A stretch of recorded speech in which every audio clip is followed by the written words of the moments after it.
एक अटेम्प्ट में ये एग्ज़ाम निकालने के लिए तमाम ये बात बार बार पूछी जाती है कि एक अटेम्प्ट निकालने के लिए क्या चीज़ें आवश्यक हैं। तो उसमें सबसे पहली जो चीज़ आवश्यक है वो है कि आपको सारे सब्जेक्ट्स की बेसिक अंडरस्टैंडिंग आपकी बहुत बेहतरीन होनी चाहिए। जब यहाँ कहते हैं सारे सब्जेक्ट, मतलब जीएस के सारे सब्जेक्ट। जीएस में कौन कौन से सब्जेक्ट हैं हमारे पास? हिस्ट्री है, पॉलिटी है, इकोनॉमी है, ज्योग्राफी है, आईआर है, वर्ड हिस्ट्री है, मान लीजिए। इनकी आपको इनके बेसिक जो है वो अच्छे से पता रहने चाहिए। इसके अलावा आपका जो ऑप्शनल सब्जेक्ट है उसमें आपकी जो समझ है, आपकी अंडरस्टैंडिंग है वो बेसिक से हायर लेवल की होनी चाहिए, क्योंकि उसमें ये एक्सपेक्टेड है कि आपका नॉलेज बहुत बढ़िया होगा। आपने उसको ऑप्शनल की तरह चूज़ किया है, आपको मौका था, आपने उसको चूज़ किया है। बाकी जो कंपलसरी सब्जेक्ट्स हैं, जो जीएस के सब्जेक्ट्स हैं, उनमें बेसिक आपका बहुत बेहतरीन होना चाहिए। अब हम बात करते हैं कि इन सब्जेक्ट्स के बेसिक्स हैं क्या। तो आइए एक एक करके देखते हैं कि बेसिक्स क्या किसको बोलते हैं और क्या है। मान लीजिए हमारा एक सब्जेक्ट है पॉलिटी। यहाँ से हम देखते हैं एक सब्जेक्ट है हमारा पॉलिटी। तो पॉलिटी का बेसिक क्या है कि भारत के संविधान में जितनी भी शक्तियां हैं वो भारत के लोगों में, in the people of India, all the power is vested in the people of India. अब इससे आप क्या समझेंगे, इसको कैसे इंप्लीमेंट करेंगे, इसको देखते हैं। जो भी पार्लियामेंट कानून बनाएगी, जो बात करेगी, वो सर्वोपरि है। क्यों? क्योंकि पार्लियामेंट में के हमारे जो मेंबर्स हैं उनको हमारे लोगों ने सीधे चुना है। They have been directly elected by people of India. तो अगर आपने ये बात समझ लिया है तो आप ये समझेंगे कि पार्लियामेंट सर्वोपरि होगा। अन्य लोग पार्लियामेंट को रिपोर्ट करेंगे और पार्लियामेंट के बनाए कानून और उसके बनाए नियमों से पूरा देश चलेगा। ये आपने समझ लिया। ऐसे ही मान लीजिए कोई दूसरा सब्जेक्ट आप उठाते हैं, हमने उठा लिया मान लीजिए ज्योग्राफी।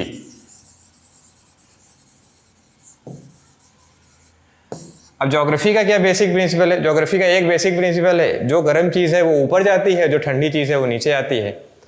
इसी को आप वॉल्केनो में देखते हैं। तो आपने वॉल्केनो में मैग्मा ऊपर आता है। मैग्मा कब ऊपर आता है? जब वो अपने जैसे जैसे वो गर्म होता जाता है वैसे वैसे ऊपर आता है और फिर ऊपर आके एक्सप्लोड करता है। ऐसे ही लावा का है, ऐसे ही मानसून है। मानसून का अगर आप स्टडी करेंगे तो क्या होता है, गर्म हवा ऊपर उठती है, ठंडी हवा नीचे आती है। यही एयर सर्कुलेशन है, यही मानसून है। सिमिलर है रिवर सिस्टम। रिवर देखिए, जैसे आप कोई भी नदी है, जब पहाड़ पे ऊपर रहती है तो ठंडी रहती है, जब नीचे आती है तो उसका टेम्परेचर बढ़ जाता है। सेम आपका है जो साइक्लोन सिस्टम है, इसको भी आप समझ सकते हैं इसी बेसिक अंडरस्टैंडिंग से। तो जो बेसिक्स हैं अगर आपके वो क्लियर हैं तो आपको बहुत सारे कॉन्सेप्ट बहुत जल्दी बहुत आसानी से क्लियर हो जाते हैं। अब हम मान लीजिए कोई और सब्जेक्ट उठाते हैं। अब हम ले लेते हैं, मान लीजिए हिस्ट्री हमने ले लिया। हिस्ट्री भी एक इम्पॉर्टेंट सब्जेक्ट है, प्रीलिम्स में भी मेंस में भी। तो हिस्ट्री में किन लोगों का इंपॉर्टेंस है, कौन लोग एग्जाम में पूछे जाते हैं? The men who change the maps. The men who changed the map. History में ज्यादातर हिस्ट्री के लिए यही लोग इंपॉर्टेंट है। मतलब आधुनिक समय में अभी हमको कोई मेन एंड वीमेन बोथ। तो main and women who change the map, तो आप देखेंगे कि हिस्ट्री में उनका इंपॉर्टेंस है और इसीलिए एग्जाम में भी उन्हीं लोगों का इंपॉर्टेंस रहेगा। आप इस चीज को पकड़ के रखिएगा तो आप उन्हीं लोगों के बारे में, उन्हीं घटनाओं के बारे में पढ़िए जिसने विश्व में या देश में ये मैप बदलने का काम किया। उससे आपका हिस्ट्री आसान हो जाएगा। फिर एक और कोई सब्जेक्ट आप बताइए, ले लेते हैं हम लोग। एक सब्जेक्ट है इकोनॉमी, बहुत इंपॉर्टेंट है, प्रीलिम्स में भी है, मेंस में भी है और इसका अच्छा वेटेज है। इकोनॉमी का क्या प्रिंसिपल है? बेसिक प्रिंसिपल, जो चीज़ ज़्यादा सप्लाई में होगी उसकी कीमत घट जाएगी और जो चीज़ शॉर्ट सप्लाई में होगी उसकी कीमत बढ़ जाएगी। अगर आपको ये एक चीज़ ध्यान है तो आपका बहुत सारा इकोनॉमिक कॉन्सेप्ट, इकोनॉमी के जो प्रॉब्लम्स हैं, इकोनॉमी का जो अंडरस्टैंडिंग है वो क्लियर हो जाएगा। इकोनॉमी में आप देखें, आपके पास अगर कोई भी कमोडिटी है उसके साथ आप सिर्फ 4 एक्टिविटी आपकी हो सकती है। कौन कौन सी? Either you can buy it, or you can sell it, or you can rent it, or you can lease it. दुनिया में जितनी भी चीज़ें हैं इकोनॉमिक पर्सपेक्टिव से उनके साथ सिर्फ यही 4 एक्शन आप ले सकते हैं। इसके अलावा कुछ भी पॉसिबल ही नहीं, कुछ है ही नहीं। ऐसे ही हम लोग बात करते हैं, मान लीजिए एक इम्पॉर्टेंट सब्जेक्ट है आईआर। International relations.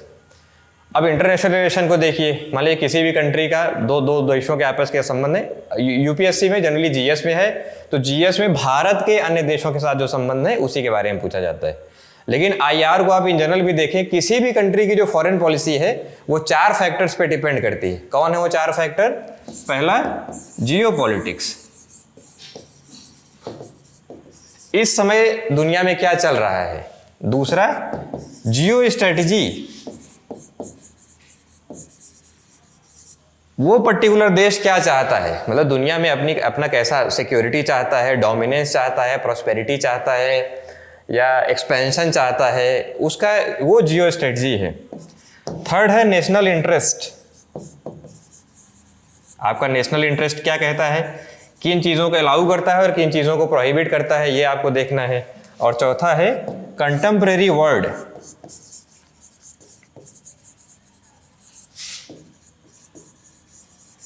वर्तमान विश्व की कैसी परिस्थितियां हैं। जैसे भारत जब आज़ाद हुआ होगा तो हमारी फॉरेन पॉलिसी अलग तरीके की थी, जब हम थोड़े अच्छे पोजीशन में आ गए मान लीजिए 70s 80s में, तब हमारी फॉरेन पॉलिसी अलग तरीके की थी।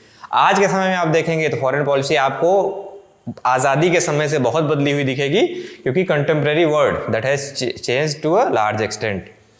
ये आईआर का हो गया। ऐसे ही आप किसी भी सब्जेक्ट की बात करेंगे तो सबके कुछ बेसिक हैं, और अगर आप उन बेसिक्स को आपने अच्छे से समझ लिया तो आपको बहुत आसान है विद इन 1 ईयर इस एग्ज़ाम की प्रिपरेशन पूरी करने और इस एग्ज़ाम को एक अटेम्प्ट में क्रैक करने में। अब हम बात करते हैं आपके ऑप्शनल सब्जेक्ट की। Sorry, optional subject. मान लीजिए मेरा ऑप्शनल सोशियोलॉजी था, ऐसे ही आपका जो भी ऑप्शनल होगा, पॉलिटिकल साइंस और आईआर है, ज्योग्राफी है, मेडिकल साइंस है, लॉ है, सिविल इंजीनियरिंग है, पब्लिक एडमिनिस्ट्रेशन है, कोई भी आपका ऑप्शनल होगा, उसके 7-8 बेसिक्स होंगे। चूंकि ऑप्शनल सब्जेक्ट है, इसकी आपको डीपर स्टडी चाहिए, आपने इसको चूज किया है, तो आपके 7-8 बेसिक्स हैं सभी ऑप्शनल के, सोशियोलॉजी के भी। तो आपको वो 7-8 बेसिक्स अगर आपको क्लियर हो जाएंगे अपने ऑप्शनल में, तो आपके लिए ऑप्शनल करना भी बहुत ही आसान काम है, उसमें भी कोई टाइम नहीं लगना है। एक और सब्जेक्ट है जो आता तो जीएस में है, बट वो स्पेशलाइज्ड सब्जेक्ट है, और उसका क्या नाम है, उसको हमने नाम दिया है यूपीएससी में एथिक्स। एथिक्स है तो जीएस 4, लेकिन ये एक सेपरेट पेपर रखा गया है और इसमें सिर्फ एथिक्स का पूछा जाता है। तो अब जब सिर्फ एथिक्स का पूछा जाता है, एथिक्स के भी 5-6 सिंपल बेसिक है, अगर आपने उसको समझ लिया तो आपके सारे थ्योरेटिकल क्वेश्चन और एथिक्स की केस स्टडी वो भी सारे बहुत आसान हैं। तो कहने का मतलब ये है कि और इन सभी बेसिस के बारे में हम लोग आगे चल के डिटेल में बात करेंगे, या जो पर्टिकुलर किसी सब्जेक्ट के हमारे एक्सपर्ट होंगे वो आपसे डिटेल में बात करेंगे। कहने का मतलब ये है कि अगर आपने बेसिक्स को समझा हुआ है तो आपको बहुत अधिक समय नहीं लगेगा, आप बहुत आसानी से और बहुत कम पढ़ के। अब कई लोग हैं जिनको बेसिक नहीं क्लियर है, अब वो किताबों का उन्होंने भंडार इकट्ठा कर रखा है, मटेरियल है, किताबें खरीद रखी हैं, ऑनलाइन में डाउनलोड कर रखे हैं, तमाम के सब्सक्राइब कर रखे हैं, लेकिन वो उससे भी उनका काम नहीं बन रहा है। कारण वही है कि आपका बेसिक नहीं क्लियर हुआ, कभी भी पहले भी नहीं हुआ था, आज भी नहीं हुआ, तो आप भटक रहे हैं। एक ने हमको पूछा कि आपने कैसे 300 किताबें पढ़ ली, क्योंकि हमारा जब बेसिक क्लियर है तो हमने फिर यूपीएससी के अलावा की बहुत सारी किताबें हमने पढ़ना जारी रखा और पढ़ डाली, क्योंकि हमारे पास समय था। तो आप भी यही करिए, बेसिक्स को स्ट्रॉन्ग करिए।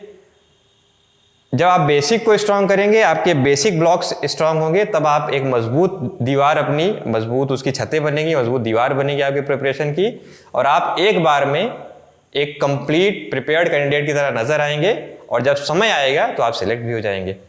चलिए आज यहीं ख़त्म करते हैं, आगे फिर बात करेंगे। Thank you.